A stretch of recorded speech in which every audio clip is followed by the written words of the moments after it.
Boa tarde a todos. Eu sou Flávio Felício Boton, sou um dos editores da editora Todas as Musas, e eu estou aqui hoje com a professora a doutora Fernanda Verdasca Boton, a nossa supervisora editorial, para mais um evento da editora Todas as Musas, mais um dos nossos eventos online. E hoje, um evento muito especial, estamos todos muito felizes para fazer o lançamento do livro A Bondade em Meio à Barbárie, do professor Márcio Bruno Barra Valente, que está aqui com a gente e vai dar uma entrevista para a gente, vai falar um pouquinho sobre o livro e um pouquinho sobre a carreira dele também. Eu antes apresento o Márcio. O professor Márcio é professor do curso de Psicologia da Universidade da Amazônia, da UNAMA. É coordenador do projeto Vivências de Extensão Universitária, Psicologia, Saúde Mental e Protagonismo Social. Ele foi coordenador do curso de Psicologia da UNAMA e é professor da UNAMA e foi coordenador do curso de Psicologia. Ele é mestre em Psicologia pela Universidade Federal de Pernambuco, é graduado em Psicologia pela Universidade da Amazônia e em Ciências da Religião pela Universidade Estadual do Pará. Além de tudo isso, o Márcio ainda encontra tempo para ser psicólogo clínico e atende jovens adultos e idosos a partir da perspectiva da abordagem centrada na pessoa. Márcio, é um grande prazer estar te recebendo aqui hoje para essa conversa. E eu vou já deixar uma pergunta para começar o bate-papo, que é o seguinte: você já publicou dezenas de artigos, você já participou de uma série de publicações de livros e artigos, mas A Bondade em Meio à Barbárie é o seu primeiro livro solo, a sua primeira experiência solo. Eu queria que você falasse um pouquinho para a gente começar como que é essa experiência da publicação do seu primeiro livro e como que foi a pesquisa que deu origem a esses ensaios. Boa tarde. Boa tarde a todos e todas. Flávio, Fernanda, agradeço a oportunidade. A publicação, ela tem sido algo muito, muito emocionante mesmo. Assim. Eu acho que a minha relação com a escrita é uma relação estreita. Eu gosto de escrever, mas a publicação em si, ela se tornou algo muito maravilhoso. Assim.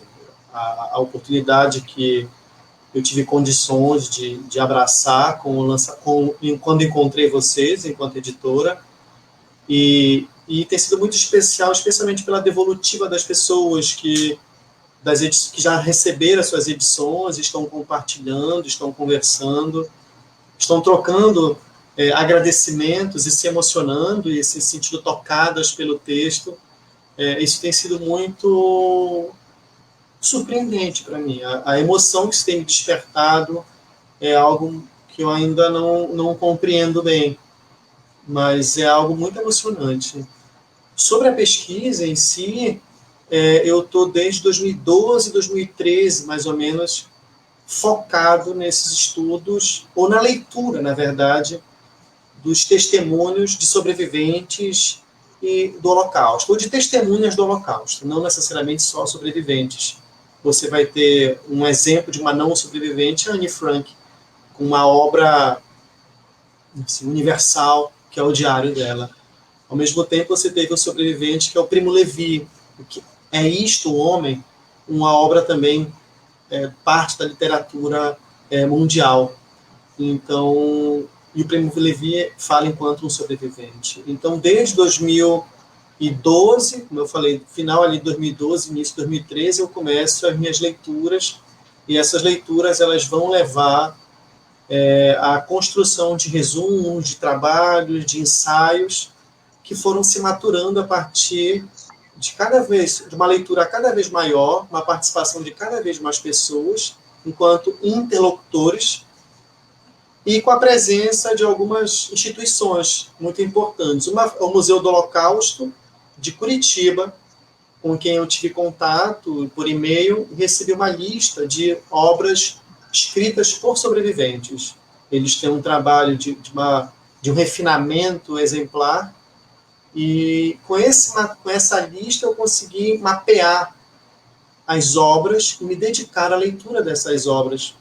E foi meio que nesse processo que foram aparecendo esses pequenos gestos de ajuda, ou gestos estranhos para o próprio sobrevivente que escreve sobre eles. Alguns até ressaltando que não são capazes de dizer se isso que aconteceu foi ajuda ou foi bondade, de tamanho absurdo que era naquele contexto não só de violência autorizada pela guerra, mas de uma violência que nós não temos condições de compreender, que é a imposição da guerra, e dentro da guerra a emergência de uma categoria menos humana, que é o concentrado, o judeu, ou o homossexual, o comunista, o testemunho de Jeová, os deficientes, enfim, todas essas categorias que a revelia eram menos vida, e serem mortas não era uma questão. Então, aí eu fui pensando nesses materiais e fui me provocando o que essas coisas tinham a me dizer. E aí eu fui descobrindo todo o universo que reflete sobre isso. E eu descobri que eu não estava só. Aí quando eu me dei conta disso, eu vi que era uma pesquisa. Aí era uma pesquisa. E aí, Márcio, eu queria fazer uma pergunta. Boa tarde, inicialmente, Boa tarde. né? Queria agora também fazer uma pergunta para você, já que você disse assim, aquilo que nós não estamos acostumados, né? Toda vez que a gente pega um livro a falar do Holocausto, a gente vê muito a questão do nazismo, daquele que escreve para retratar a maldade. E você, de repente, logo no começo, logo no título do livro, fala a bondade em meio à maldade, né? Como é que essa coisa, essa ideia que a bondade em meio à barbárie, como é que foi essa ideia, Márcio, de repente trazer esses atos de bondade? E aqui a pergunta eu vou fazer para você citando o trecho inicial da Elizabeth Samuel Levy. A Elizabeth, ela no texto inicial fala para gente que na saída do Museu do Holocausto em Jerusalém existem árvores. Essas árvores seriam memórias de um renascimento, memórias para um renascimento. Você acha que o seu livro, A Bondade em Meio à Barbárie, também representa uma árvore para renascermos? Eu gosto, eu acho que é uma metáfora bonita de ser pensada. Eu não tenho dúvida que a gente, enquanto humanidade, temos um histórico de violência muito grande. Nós ainda não conseguimos encontrar uma forma de nos relacionarmos que não fosse através da violência. Isso é um fato histórico.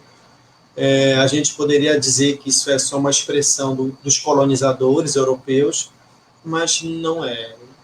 Uma afirmação dessa seria um equívoco histórico, embora, de fato, a Europa foi um continente cujo alguns países dominaram, sim, os demais, e até hoje prevalece nesse jogo do colonizador. Mas encontrar um outro caminho para o contato humano, para mim, isso sempre foi algo muito, muito inquietante. Eu não sou favorável às utopias, eu não gosto muito da ideia de utopia. Eu sou muito mais favorável às heterotopias. As heterotopias são o novo agora. A gente tentar fazer uma pesquisa do que de estranho há nesse mundo que vivemos. E estranho no sentido, se esse mundo é de violência, onde é que a paz ou a humanidade, enquanto esse movimento de dar preferência ao outro em relação a si mesmo, onde isso está acontecendo nesse momento? Para que a gente não pense que o amanhã será melhor. Ele não será melhor se nós não fizermos agora algo. E esse algo já está acontecendo. E onde ele está? Quem está falando dele? Então, e isso sempre me fascinou. Em vários campos. E eu encontrei uma possibilidade de me acomodar nessas experiências do Holocausto. O porquê esse cenário, não sendo um homem judeu, aí isso é psicoterapia, né? A gente investiga o porquê disso, mas me toca muito essa questão do testemunho de que isso existiu. O gesto de ajuda. Esse gesto de ajuda eu vou contar para os possíveis leitores, futuros leitores, né? Porque o livro já está à venda no site da editora. E eu vou contar um desses atos, um que eu gostei bastante quando eu li, que é um menino que ele recebe de um judeu também, preso num campo de concentração, um pequeno conselho. Quando esse menino chega por meio do trem, ele desce do trem e ele ouve desse outro judeu: fala para o oficial que você tem 18 anos.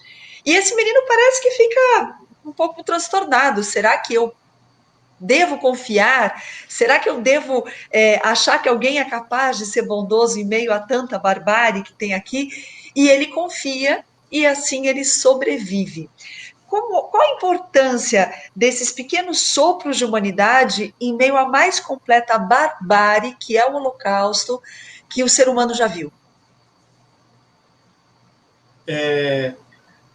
Ao meu ver, eu acho que chamar atenção para os gestos primeiro, para que a gente não tenha uma única forma de narrar a história, ou seja, a história do Holocausto é-se uma história da crueldade humana europeia. Isso é importante. É alemã. Mas, fundamentalmente, europeia porque é uma faceta do imperialismo europeu, do neocolonialismo europeu, que ali vai se estender, né, no final de 50, acho que o colonialismo desse movimento é uma guerra europeia, é uma guerra de aniquilação. Existem muitas formas de falar do Holocausto. Para alguns foi o grande assalto da história, né, porque você teve muitos projetos genocidas acontecendo, de destruição de populações. Até hoje você tem isso acontecendo. Só que a gente teve na Europa, da Alemanha, uma república cujos sujeitos que foram assassinados pelo Estado eram sujeitos de direitos. Disso que hoje a gente acha tão normal, assim, que hoje que a gente está perdendo, por sinal. Eram sujeitos de direitos. E eles, de repente, da noite para o dia, ou melhor, paulatinamente, vão deixando de ser reconhecidos como cidadãos. E eles vão perdendo essa qualidade até se tornarem nada. No sentido de que eles estavam à sua própria condição. Eles não tinham mais, se sofressem violência, não tinham mais como recorrer a advogados, juízes, polícia, eles sempre estavam errados. E, de repente, eles não só passam a não estarem mais errados, mas a existência deles é um incômodo. Então, nesse cenário de barbárie, para mim, pensar a possibilidade de que alguns, pelo menos alguns, desses sobreviventes se dispuseram a escrever. E nessa escrita, alguns tiveram contato com essa experiência. Ou seja, na noite em que se sabia perseguido, eles batem na porta de amigos e esses amigos abriram as portas, esconderam essas pessoas. Muitos bateram em inúmeras portas e não encontraram ninguém. Ninguém. Foram para as matas, foram para os esgotos, se suicidaram, tiraram as suas próprias vidas. Não sei se o termo suicídio seria adequado, mas, enfim, era para mim, como eu falei antes, perceber que a história não existe uma única narrativa dela. Existem muitas formas de entender essa história. Claro, seria equivocado da minha parte falar que, irresponsável até, dizer que a história do Holocausto ela é enviesada porque ela só tenta enfatizar o lado cruel do humano. Não, ela é uma história cruel. Ela é. Ainda hoje é cruel. Ainda hoje. A herança que o Holocausto deixou para o mundo é de uma crueldade muito grande que foi perpetuada ainda hoje, nos campos que ainda existem por aí nas dinâmicas da violência, na construção dos guetos, na organização dos poderes para não mais assassinar, mas para deixar morrer, que é hoje muito mais o Estado democrático funciona. Ele não assassina de maneira direta, mas ele deixa morrer. O Estado nazista não, ele assassinava mesmo. É claro que isso tem vários pontos para um debate, mas o importante é entender que a história do Holocausto é uma história de violência, sim. E, ao mesmo tempo, sem excluir isso, existiram gestos de bondade. De pessoas que, apesar desse maquinário estatal gigantesco, poderoso, ainda assim foram capazes de resistir, de persistir e de lutar contra esse estado de violência. E lutar contra, não necessariamente com armas, mas com outros gestos, de outras formas. Alguns pegaram nas armas, porque era necessário também. Era necessário. A gente está falando aqui de uma situação extrema de extermínio. E é isso. Então, para mim, era importante nunca perder isso de vista. E eu, na minha escrita, eu tento, eu espero ter conseguido preservar isso, para não transformar em alguma coisa positiva, sabe? Eu tenho uma certa aversão a esse discurso. Vamos o lado positivo, vamos tirar lições no sentido do que isso nos ensina, num sentido positivo. Eu acho que não. Eu acho que as lições que a gente tem que extrair daí são obrigações que a gente tem para com os mortos, os nossos mortos. É nesse sentido. E aí, quando você fala dessas obrigações, eu vou voltar também nessa questão da obrigação que nós temos para aqueles que foram, mas você estava falando do Estado nazista, dessa máquina nazista, e dentro da máquina nazista existia também uma máquina cultural que queria fazer com que as pessoas acreditassem que os campos de concentração eram coisas boas, digamos assim, para os judeus. E nesse pensamento, o Hitler chegou até a contratar alguns artistas para irem fazer apresentações no campo de concentração. E você, no seu livro, fala da Alice Herz Sommer, que ela foi até o campo de Theresienstadt. Desculpa, Márcio, eu não sou muito boa no alemão, né? Você me corrija. Theresienstadt, e ela, neste campo de concentração que serviria como uma vitrine, digamos assim, para o Hitler dizer, nós estamos tratando bem os judeus, né, aos judeus, ela fez uma audição musical. E o que passou pela cabeça da Alice?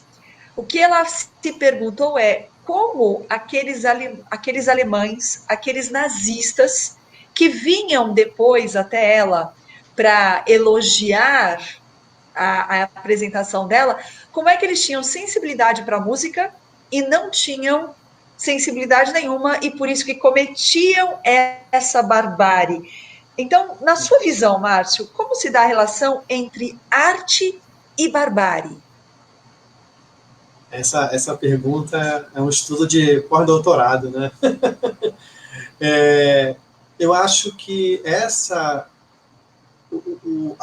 a experiência do Holocausto, nesse sentido, nos coloca, impôs à arte de pós-Auschwitz a necessidade de sempre se questionar sobre isso. Né? Auschwitz, por exemplo, quando chegavam os trens, existia uma banda de música que tocava canções alemãs, muito de Wagner, canções alemãs clássicas, né, para acalmar as pessoas. Né? Você tinha na porta de Auschwitz a mensagem, né, só o trabalho liberta.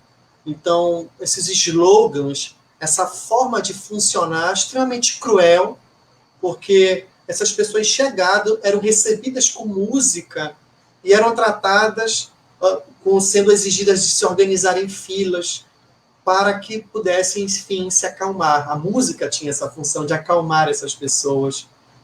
E isso usada de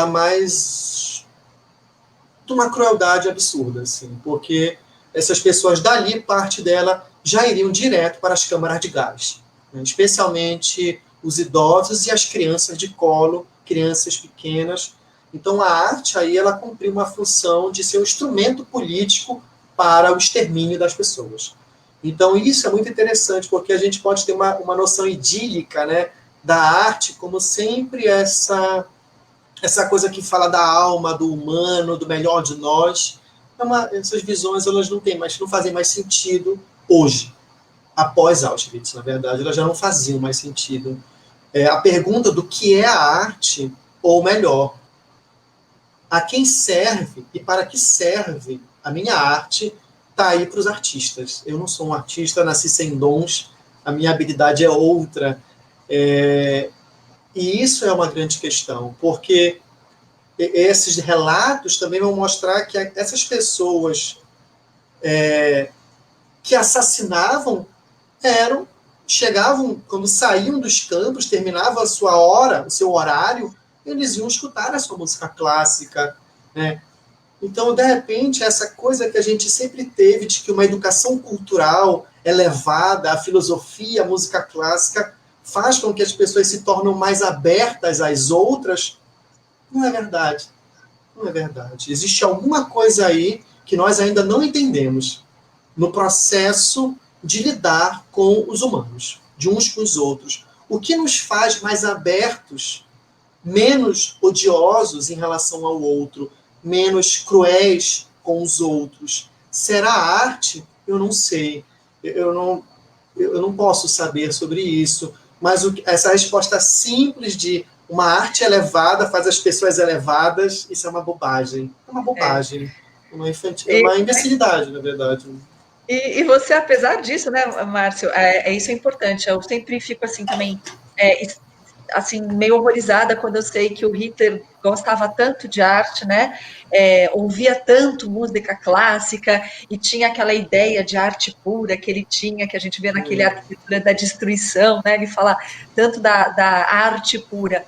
Mas, apesar da gente achar que nem sempre a arte está ao lado de quem é bom, você, no seu livro, você começa cada capítulo com o título do capítulo e com uma fotografia. E fotografia é arte, né? Por que você achou que era importante iniciar cada capítulo com uma foto?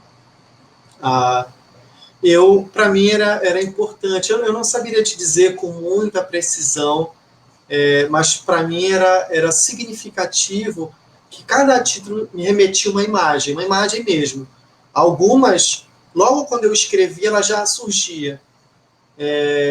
Outras foram espaços que eu tive que eram para mim muito importantes. Por exemplo, a imagem do testemunho da bondade em meio à barbárie, nos escritos de sobreviventes do Holocausto. Essa imagem é uma imagem que durante alguns semestres foi a imagem do meu grupo de estudo lá na Universidade da Amazônia, e que vários alunos participaram, tinha vários interlocutores, então era uma imagem que eu obtive, né, do banco de dados, e eu queria que ela estivesse aí, porque para mim ela era importante. A última imagem, que é a do Museu da Alemanha, é uma imagem da professora Elizabeth Levy, que é uma amiga, uma querida, uma pessoa a quem eu tenho um amor e uma dívida impagável em relação à minha própria existência. Justamente a do esquecimento ativo e as feridas da memória. Essa foto é uma foto dela. Então, para mim, também era importante incluir algumas pessoas nesse trabalho, como foi o meu autor que fez o prefácio, o Fernando Xavier, que fez o texto da contracapa, o professor José Guilherme, e a minha foto do livro, a professora Bárbara Sordi. Eram formas que eu tinha de tentar encaixar pessoas que são importantes para mim. Né? E eu pensei que incluir as imagens era legal, assim. E é agradável pensar as imagens também.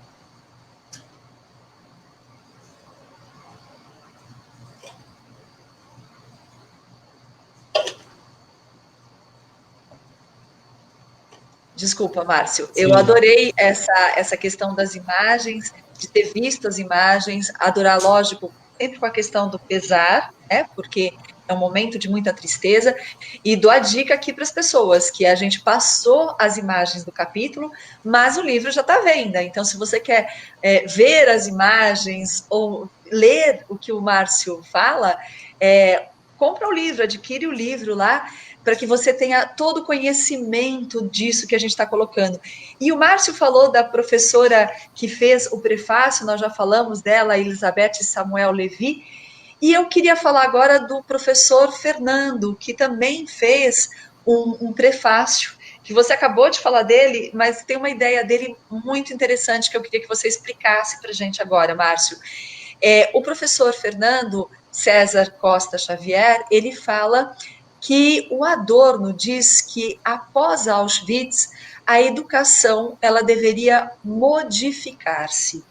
Como é que você vê a educação por esse prisma de que depois desse grande holocausto é necessário que a educação se modifique? Isso ainda vale para hoje em dia? Vale, vale. Não só vale, como porque a gente justamente ainda não conseguiu nem se aproximar, talvez, do que o Adorno fala. O Adorno, quando ele fala da educação, ele não fala de sala de aula, é importante entender. Ele fala da educação enquanto uma dinâmica não apenas só estatal, mas social. Ou seja, como nós poderíamos pensar uma cultura, uma educação, seja ela formal e informal, ou seja, acontecida nas famílias, nas instituições, como igrejas, grupos comunitários, e também aquela promovida pelo Estado, uma educação que tentasse pensar instrumentos que não fosse estimular o ódio entre as pessoas, estimular a hierarquização entre as pessoas, estimular a separação através da desigualdade entre as pessoas. Então, o Adorno ele fala que a gente precisaria ter uma educação que fomentasse justamente uma educação anti o ódio entre as pessoas. E aquilo que tornou tão natural eu andar na rua e encontrar corpos, encontrar pessoas sendo assassinadas, e não é ser uma questão para mim isso, nem me sensibilizar à indignação. Então, essa é a ideia do Adorno, alguém que precisou fugir também, ele fugiu durante o processo do Holocausto, ele foge durante a Segunda Guerra, para poder se salvar, e ele deixa essa mensagem para nós, e até hoje a gente ainda não conseguiu pensar uma educação que fomente a bondade, quem sabe, ou pelo menos a gentileza, a solidariedade, a abertura, ou pelo menos, aquilo que é o mais importante, o respeito em relação ao outro. Você vai ter no Brasil a maior referência, não tem escapatória, é Paulo Freire, porque entendia uma educação, ou ousava pensar uma educação de forma horizontal, em inúmeras esferas. Como pensar uma educação horizontal, que tentasse desativar em nós essa vontade de nos tornarmos opressores, sabe? De eu querer virar o patrão, de eu querer virar o presidente, aquele que submete todas as mulheres, que submete todos os homens. Como é que a gente consegue desconstruir isso, quebrar, fazer um curto-circuito, mexer nisso que nos faz tão amantes do poder, né? Ao ponto de a gente amar a nossa própria autodestruição. Uma educação que combata isso. Isso a gente não conseguiu ainda. E acho que a gente está indo ao contrário, né, Márcio? Você falou do Paulo Freire, que hoje em dia está estando tão criticado aí pelo governo, e aí eu aproveito esse momento, porque o professor Flávio, que é o nosso editor, ele disse que houve um momento que ele percebeu uma inquietude sua, um desconforto quase, digamos assim, que é quando você falava do capítulo Reminiscências do Fascismo no Presente. E é um capítulo no qual você pega o discurso do presidente do Brasil, o qual eu não gosto de falar o nome, né? Mas você pega um capítulo e você fala do discurso dele na ONU.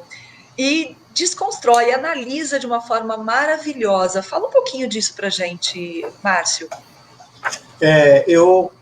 O Fábio, ele foi muito cuidadoso comigo, carinhoso e até, como diria a minha psicoterapeuta, interventivo em determinado momento, de uma forma muito, muito cuidadosa, muito carinhoso. Foi um querido mesmo. Eu estava em sofrimento no sentido que eu escrevi um texto logo quando o Bolsonaro... Eu não comecei a escrever o texto no processo, na verdade, das eleições.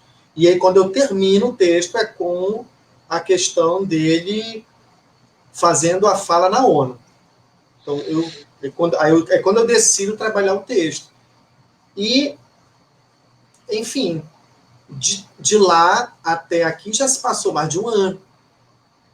Aí tem todo o processo de trabalhar o livro, né, no sentido prático. E nesse inteirinho eu ficava aperreado, porque a história do Brasil era sempre muito exigente conosco, especialmente pensando nesse governo que desde o início, né, desde a campanha, sempre se mostrou violento em relação a grupos. Né, aliás, hoje todos e todas, eleitores e eleitoras do Bolsonaro, isso eu já conversei com várias pessoas, precisam se questionar por que se vincularam a essa mensagem, né? Se foi pelo ódio, pela ignorância, se foi...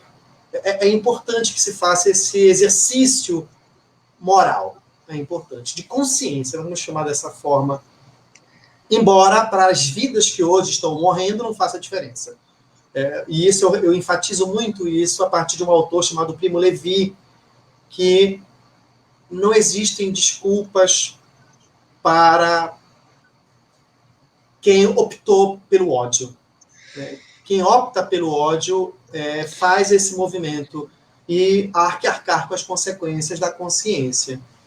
Mas não tem como se desculpar, porque vidas se perderam, já estão se perdendo. Então, esse processo me afligia muito, porque eu termino o texto falando que o discurso do Bolsonaro é um discurso, ao mesmo tempo, fascista, mas não fascista do modelo tradicional, a Mussolini, a Hitler, sabe? É um novo discurso fascista que a gente ainda não estava entendendo, que é um argumento que eu extraio do Umberto Eco, na obra O Fascismo Eterno. Eu tento exercitar uma exigência que o Umberto Eco faz a nós, que estamos estudando.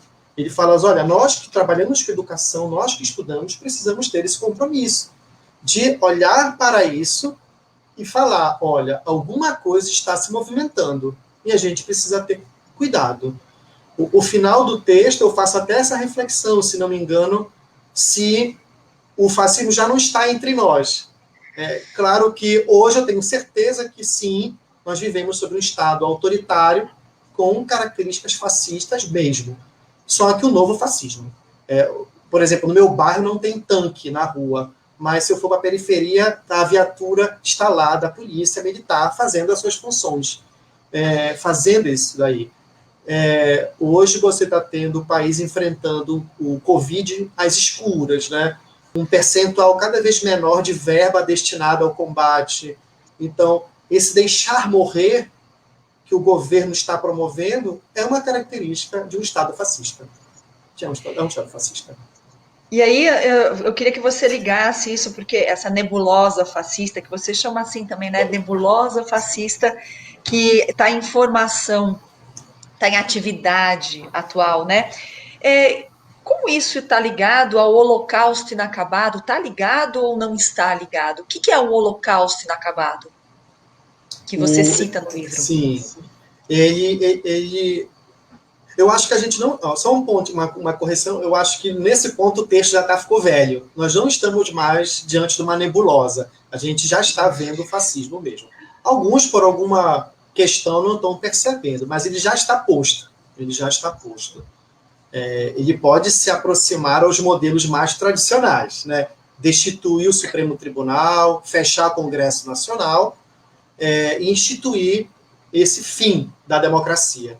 O Estado fascista hoje ele é democrático, ele se infiltrou, então a gente não está mais na nebulosa. Por que inacabado o Holocausto? Isso é uma expressão que não é minha, é de vários autores, especialmente o George Agamben, numa obra chamada... agora me deu um branco agora, sabe? Mas eu espero que eu recorde, mas é um livro fantástico do George Agamben sobre Auschwitz, e nele ele fala que o principal ponto de inacabamento, não sei se essa expressão existe, é justamente a questão ética que envolve o Holocausto. E essa faceta ética está vinculada a o que fez com que pessoas apoiassem isso, que nunca não foi aberto. Você tem discursos do Hitler que eles falava faticamente, ou seja, o inimigo que a gente precisa destruir é o judeu. E nós precisamos limpar o nosso país dessa raça. Nós precisamos exterminar essa população. Então, desde o início, o discurso do Hitler ele era agressivo. Ele nunca foi enganoso. Nunca foi. Nunca foi. Como o do nosso presidente. Ele nunca foi. Nunca foi. Sempre foi violento. Sempre. Sempre foi violento. Não é interpretação que eu estou dizendo. Não é narrativa. É fático. Isso é fato. Você pega o discurso e é isso. Então, ainda assim as pessoas apoiaram. Outra questão de inacabamento é que desse processo ético de algumas pessoas que, apesar de todo esse maquinário estatal que fomentava a discórdia e a violência entre as pessoas, uma violência instituída pela guerra, não foi capaz de dobrar certas pessoas. Porque certas pessoas desobedeceram o Estado. Porque quando eu digo para que as pessoas tenham alguma dimensão, por exemplo, assim, existia leis no Estado nazista que se eu, Márcio, denunciasse um judeu, eu poderia, por exemplo, eu ganhava um dinheiro por isso. Se eu denunciasse um judeu escondido dentro de uma residência, eu tinha direito a ganhos financeiros. Eu adentrava a casa dessa pessoa, pegava para mim objetos, eu recebia um dinheiro do Estado. Ou seja, quando eu digo que havia uma questão prática, que o Estado fazendo funcionar o ódio entre as pessoas, é disso que eu estou falando. Porque, ao mesmo tempo, se eu fosse pego ajudando um judeu, eu poderia ser morto pelos soldados que capturassem o judeu e a mim, que estava ajudando ele. Então, é disso que eu falo, que não é apenas o estado da guerra, é um funcionamento legislativo desse Estado fascista, nazista, que vai promover nas pessoas. Só que ainda assim, algumas pessoas lutaram contra esse Estado. E lutaram de uma forma que, no máximo, elas poderiam resistir. Elas não poderiam virar esse jogo, porque uma meia dúzia de pessoas bondosas não faz diferença para lutar contra o Estado, com o maquinário, com armas, bombas, com um exército. Para derrotar o exército nazista, foi precisa a união entre as democracias e outro país autoritário, que foi a União Soviética. Então, isso é uma coisa que chama muita atenção. Olha, para destruir um fascismo autodestrutivo, porque todo fascismo é autodestrutivo, perverso, foi preciso a união de um Estado autoritário, cruel, como o Estado soviético, com as democracias que também eram cruéis, eram colonizadoras. A Inglaterra, Estados Unidos se uniram para destruir esse país. E destruíram. Mas a um custo altíssimo e sem preocupação com a vida das pessoas. E isso é importante, né? Então, todas essas operações éticas permanecem abertas ainda.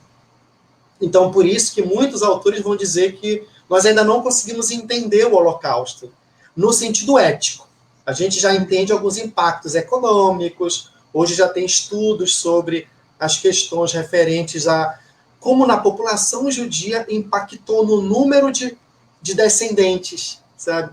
Tem estudos sobre isso, estudos sociológicos sobre a mudança da Alemanha, existe, mas no sentido ético a gente ainda não conseguiu.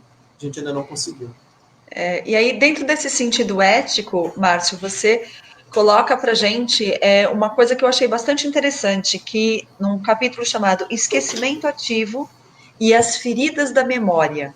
Aí você coloca lá que é necessário que a humanidade também repense o paradigma punitivo. Então, não é só eu punir alguém porque foi fascista, porque fez coisas erradas. Eu também deveria começar a pensar em retribuições simbólicas. Márcio, Sim. o que seriam retribuições simbólicas dentro de um holocausto? Ou pós ele, né? Pois ele você vai ter isso, por exemplo, por exemplo, o Brasil é um país que nunca pediu desculpas pelo fato de, enquanto Estado, ter perseguido ou ter favorecido a entrega de alguns indivíduos judeus para o nazismo. Né? A Olga Benário talvez seja essa figura mais emblemática, que o governo getulista entrega. Você vai ter essa marca nos estados. O Estado alemão, ele hoje, vez ou outra, fazia os seus pronunciamentos. A Angela Merkel fez isso. Ela pede desculpas pelo Estado alemão ter assassinado certos grupos que hoje estão tendo mais visibilidade. Por exemplo, eu até cito no livro o fato da população homossexual, que era uma população que estava diluída ali entre homens comunistas, homens judeus, mulheres judias, mulheres comunistas, ativistas, mas, de repente, o Estado precisou construir um marco, um monumento, para enfatizar esse simbolismo e pedir desculpas. Nós, o Estado alemão, precisamos pedir desculpa a vocês, homossexuais, que foram perseguidos por nós. Ou seja, o Estado pedir desculpas. Isso pode acontecer de inúmeras formas, que justamente pelo fato de que existe um poder simbólico nesse cuidado com as pessoas que foram violentadas. Existe no Brasil, por exemplo, quando nós tivemos o governo do Fernando Henrique, que foi o primeiro governo que, finalmente, numa história de mais de 500 anos do Brasil, ressaltou que, de fato, havia racismo no Brasil, por exemplo.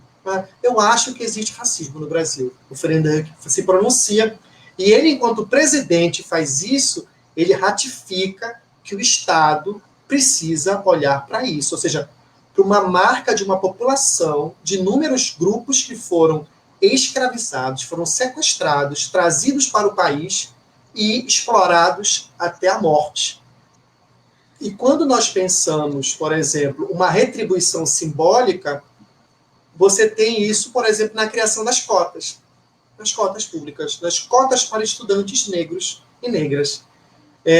Isso são ações simbólicas, que não visam apenas um pedido de desculpa, que até hoje não veio, mas um pedido também de criar uma possibilidade para que essa população que foi destruída pelo Estado pudesse se reerguer no sentido do cuidado em relação às feridas das memórias. Porque as feridas das memórias, elas são individuais, mas elas também são coletivas, especialmente para esses eventos.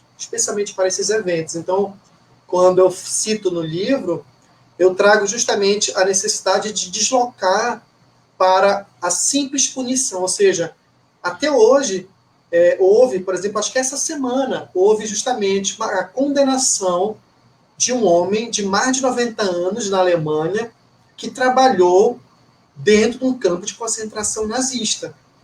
Ele foi condenado, esse homem, com mais de 90 anos. E nesse processo, esse homem pede desculpas pelo que fez. Sabe? O fato dele pedir desculpas é importante para as pessoas. É importante simbolicamente, porque é mais ou menos no sentido particular, privado, das pessoas que eu, Márcio, machuquei. Eu preciso pedir desculpas pelo que eu fiz, sabe? Seja intencional, seja não intencional, eu preciso pedir desculpas para essas pessoas para tentar dar conta do próprio mal dos danos que eu provoquei. E esses danos, eles são práticos também.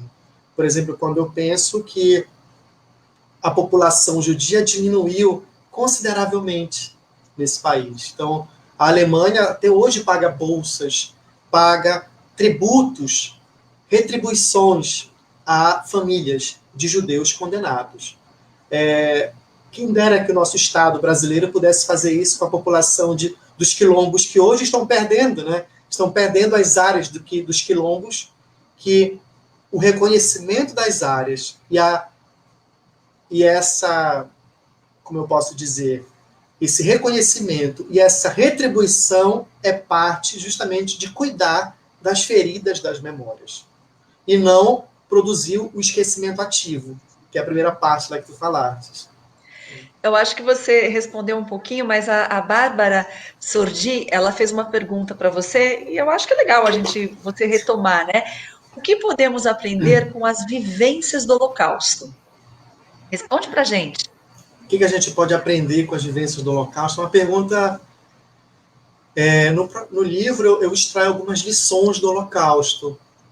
Algumas eu já até falei aqui. Eu acho que a principal delas é como a gente poderia pensar... Como é que a gente pode pensar a construção de relações que não fossem para reforçar as dinâmicas hierárquicas, a enfatizar as desigualdades entre as pessoas, a fomentar a desigualdade entre as pessoas. Como é que a gente pode criar relações que não sejam potencializadoras disso que há de violento em nós, bárbaro em nós, agressivo, né? Agressivo aqui no sentido da violência, perdão. Eu acho que essa é uma lição que a gente pode tirar. Outra, e essa lição para mim é a mais bonita, para mim, Márcio, essa é a principal lição, de que mesmo a máquina nazista, com todo o seu poderio, ainda não foi capaz de destruir aquilo que há de melhor em nós. Mesmo isso sendo pífio, mesmo isso sendo irrelevante para mudar a realidade do planeta, de uma cidade, de um bairro, de um país, mas isso que é irrelevante em relação ao macro, no sentido micro, faz com que a vida continue existindo. E a vida não aqui como biologia, mas a vida como existência. Porque isso tem algo que é muito fascinante, né? Alguns depoimentos dos sobreviventes, quando eles falam que quando aquela pessoa me ajudou, eu me senti humano novamente. Eu me senti que eu não era um monstro, uma besta, alguém que estava sendo punido por um crime que não cometeu. Mas eu era uma pessoa novamente. E esse gesto de você se sentir humanizado, né, porque aqui o humano não é um estado natural, não é uma biologia aqui o humano. Eu falo aqui do humano no livro como esse tornar-se que vem pelo outro, vem pelo gesto que eu tenho em relação a esse outro. Ou seja, o processo de humanização nunca é em relação a mim, é em relação sempre ao outro. Quando eu me desloco, no sentido de um gesto de ajuda a outra pessoa, dentro desse contexto da barbárie, isso faz com que nós possamos nos humanizar. E eu acho que essa é a principal lição. Ou seja, mesmo os imperialistas, eles caem. Mesmo os impérios vão cair. O nosso presidente vai cair. Seja antes ou depois, mas ele irá cair. Então, nós persistiremos. É isso que eu acho que é a principal lição do Holocausto, sabe? O Hitler e os seus asseclas do mal se mataram, arrastaram o país para vergonha, para consequência, mas eles estão mortos. Que bom que eles morreram. E nós estamos aqui contando as histórias. Nós persistimos. E isso é muito importante. E aí, a partir disso que você falou, da questão deles estão mortos, o Eduardo Cardoso fez uma pergunta aqui para você, que o que nós não aprendemos com o Holocausto e com regimes totalitários. Então, a pergunta dele é: por que há um certo fascínio pela volta de governos autoritários? Você consegue visualizar isso dentro do livro? Sim, sim, eu consigo. E acredito que o capítulo, justamente das reminiscências, ajuda a se aproximar dessa questão. Uma coisa importante. Os ricos financiaram o nazismo. Os ricos, ou parte dos ricos puristas, né, alemães, financiaram o nazismo. O nazismo era algo que o Hitler, com um grupo de pessoas, se reunia num bar, num pub, para conversar. Só que isso foi ganhando um fascínio entre uma certa parte da elite alemã. Uma certa parte da elite alemã. Então, isso é muito importante, minha gente. O Estado fascista, nazi-fascista, ele foi financiado pelos ricos. E os ricos continuam aí. Eles continuam aí. Então, sempre quando esses grupos ricos, puristas, elitistas, soberbos e qualquer coisa parecida se sentem ameaçados, historicamente, eles sempre vão recorrer ao louco da vez. Porque sempre o louco, perdão aos loucos, sempre haverá um Bolsonaro da vez, sempre haverá, sempre, essas pessoas sempre existirão. E não é um problema, isso é importante, não é um problema que existam Bolsonaros. O problema é que uma pessoa dessa chega ao poder. Uma pessoa dessa se torna vereador, se torna deputado. Esse é o problema. Não é que ele exista, porque eu não sou a favor que ele fosse assassinado, não é isso. O problema é que essa pessoa consegue chegar nesse lugar porque ele é financiado por outros grupos. Então, eu não diria que existe a constante nessa história, ressaltando a pergunta do Eduardo Cardoso, é que os ricos ainda estão aí, Eduardo. E eles têm medo de perder os seus privilégios. Eles não vão perder esse privilégio. Eles vão fazer de tudo até fazer com que a gente acredite que a história é cíclica e ela se repete. A história nunca se repete. A história sempre é nova, ela é sempre incomum, ela sempre é extraordinária. Por isso que a gente tem que ter cuidado com quem conta a história. A gente precisa sempre ter esse cuidado. Então, aí, os ricos são os ricos. O problema do mundo é 1% da população mundial. Eles são eles que financiam as ditaduras. E é isso. O Eduardo coloca aí, e outras pessoas estão colocando também a questão do poder, né? Que foi a pergunta do Eduardo, e o Márcio trabalhou com a gente esse elemento do poder. E é engraçado, né, Márcio, essa história, porque a gente nunca ouve no Brasil alguém falar assim, eu sou a favor do desmatamento. É sempre uma retórica que está atrás disso, né? A não ser o próprio ministro agora, nosso, que fala que é a favor do desmatamento, né?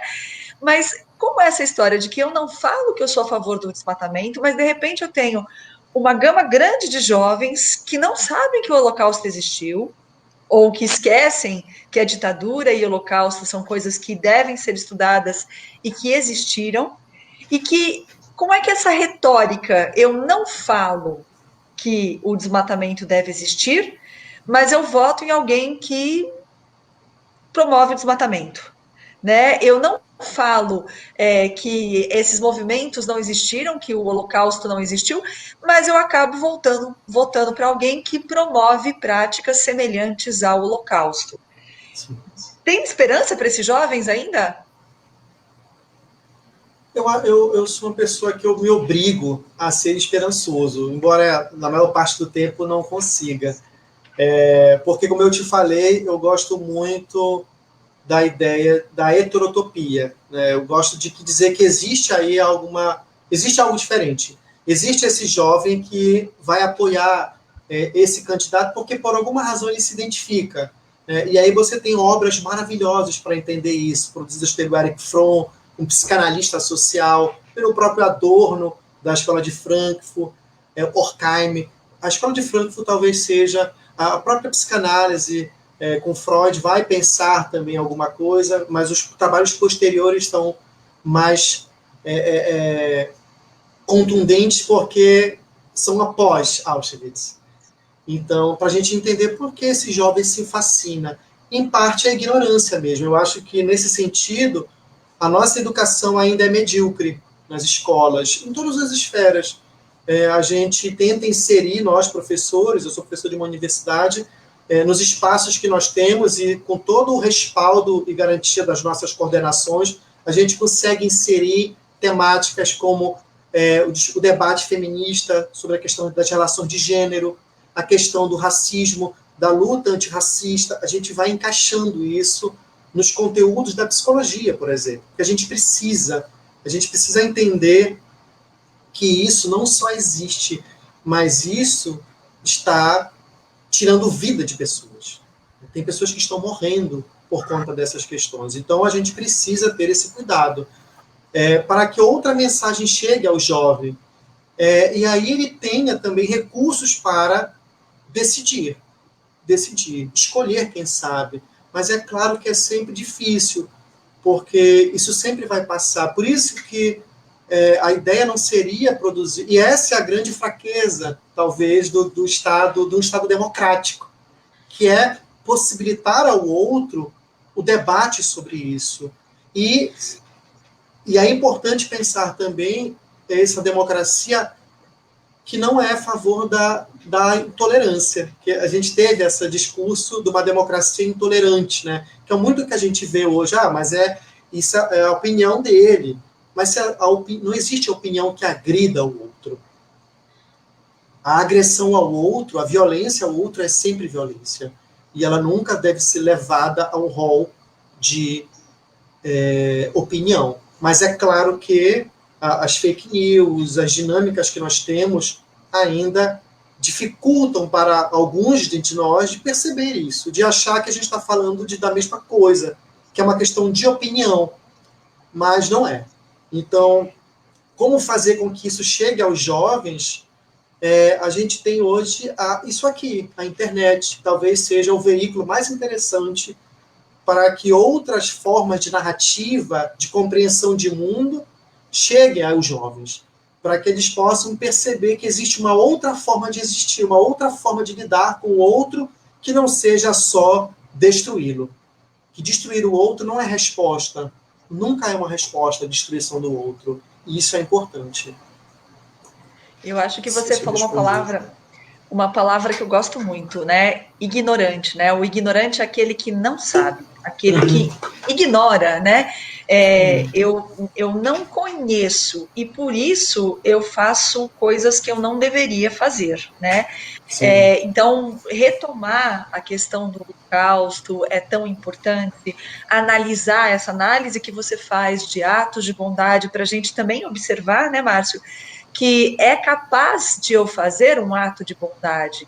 Eu posso fazer um ato de bondade, isso não quer dizer que eu vou destruir o governo, que eu vou mudar, mas pelo menos eu mudo uma alma. E quem sabe um dia possa existir uma luta maior, né? Esses atos de bondade que você fala que são tão importantes.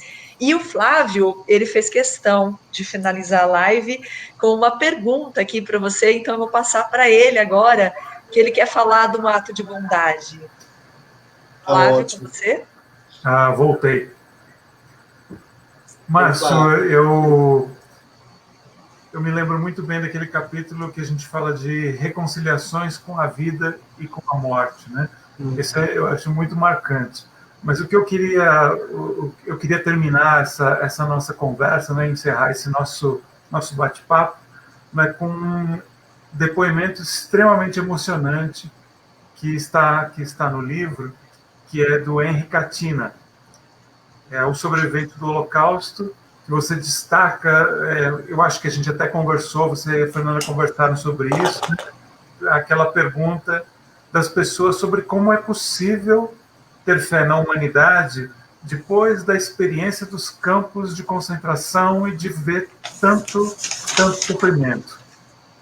Num trechinho do livro você diz assim: sabiamente ele, o Henry Katina, né? Sabiamente ele ensina. Penso que o único jeito é de se inspirar no diário de Anne Frank, onde ela, após sofrer tanto, afirma: é um espanto eu não ter abandonado todos os meus ideais, já que parecem tão absurdos e pouco práticos. Mas me agarro a eles porque, apesar de tudo, ainda acredito que, no fundo, as pessoas são boas. E aí você, já voltando para o seu texto, você encerra o capítulo dizendo: a humanidade, apesar de tudo, a humanidade, apesar de tudo. Como é que você pode destacar essas contribuições do livro para a nossa atualidade, para a nossa humanidade? Há realmente jeito para a humanidade depois de tudo isso? Eu estou bastante emocionado, assim, eu quero agradecer a vocês dois, as pessoas também que estão acompanhando. Eu acho que é muito importante quando a gente para pensar que ou nós estamos discutindo a necessidade de um funcionamento, porque a gente está aqui discutindo o Estado. É muito importante entender que o Holocausto é uma violência de Estado, e de um Estado moderno. Não estou falando de uma violência de um Estado medieval, e o Estado moderno europeu, que mostrou para nós a forma de funcionar dos Estados. Até hoje, no planeta inteiro, infelizmente, a herança europeia que nós temos para o funcionamento de Estado.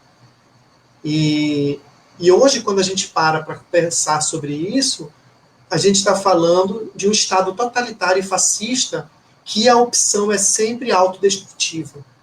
É destruir a sua população e destruir o próprio país. Né? Quando a gente vê a destruição cada vez maior da Amazônia, é isso. Não existe outra saída para isso que não seja a destruição. Então, por isso que eu afirmo que é a humanidade, apesar de tudo, apesar desse anseio pela destruição, que nos é muito caro, no sentido de que é o que a gente mais sabe fazer, mas eu contesto a ideia de que isso é natural nosso. Eu acho que os estudos das populações ancestrais mostram que a destruição não é igual. Né? O que os europeus inventaram e nós herdamos, que é essa destruição, de transformar a destruição em consumo, e a expressão talvez máxima disso é o Estado fascista, de transformar em ganho a destruição, isso é produzido por nós. Nós produzimos isso. Não foram os diabos, não foi o demônio, não foi o cão do inferno que foi o Hitler, o Himmler. Não foi. Foi uma pessoa como eu. Foi o sonho de um cara que queria ser artista. O jovem Hitler, ele queria ser artista, queria pintar quadros, era um pintor medíocre, né? Não teve o apoio familiar, por alguma razão foi para onde foi e se tornou quem se tornou, virou o avatar de uma elite branca, elitista, europeia, refinadíssima no sentido do seu escândalo pela soberba. Mas a gente está falando aqui da humanidade. Então somos nós. Essas pessoas são nossos irmãos, são nossos filhos e filhas. Então, apesar de tudo, somos nós, a humanidade. Então, a gente tem que encontrar uma forma de lidar com essa situação que não seja sempre a opção da aniquilação do outro, e aqui independe dos argumentos. Eu poderia falar que o ideal seria que nós matássemos essas pessoas que não conseguem compartilhar, mas esse não é o mesmo argumento que é utilizado por aqueles que acreditam que nós... Não que eu não acreditasse que eles deveriam ser presos, isso eu acredito, porque eles não conseguem conviver conosco.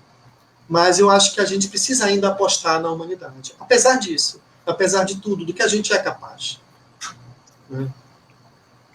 Então, eu também fico bastante emocionada, porque eu também acredito bastante na humanidade. Quero finalizar essa live, esse momento, falando para vocês que o livro do Márcio já está à venda, A Bondade em Meio à Barbárie, e dá para a gente ver o Márcio, essa pessoa maravilhosa aqui na nossa frente, né, que nos sensibiliza com esse relato tão triste dessa história da humanidade, mas que mostra para a gente que existe um caminho possível. Vou dizer para vocês que eu também fiquei muito sensibilizada de ler o livro, de ler as palavras, e por isso eu indico para vocês, aqueles que quiserem comprar, está disponível no site da editora, www.todasasmusas.com.br. Márcio, muito agradecida por ter dividido conosco esse momento. Muito obrigada. Eu que agradeço, Flávio, Fernanda. Agradeço as pessoas que estão contribuindo assim com mensagens. E agradeço muito mesmo. E quero deixar uma última lição aqui. Lembrem que quando eu falo da humanidade, é importante que esses que nos escravizam, esse 1% da população multimilionária do planeta, eles são a minoria. Eles são uma meia dúzia de pessoas e eles nos escravizam, todos e todas. Fazem sangrar o planeta, mas eles são poucos, são muito poucos. E para mim lembrar disso é importante, porque eles querem nos ensinar que somos todos nós, e não são. Nós não somos todos assim. E eu acho importante perceber isso. Enfim, obrigado e um beijo. Viu? Obrigado mesmo. Obrigado pela presença de todos, mas foi um grande prazer conversar com você mais uma vez. E leiam A Bondade em Meio à Barbárie. Um grande abraço a todos. Até a próxima. Até a próxima. Até. Tchau, tchau.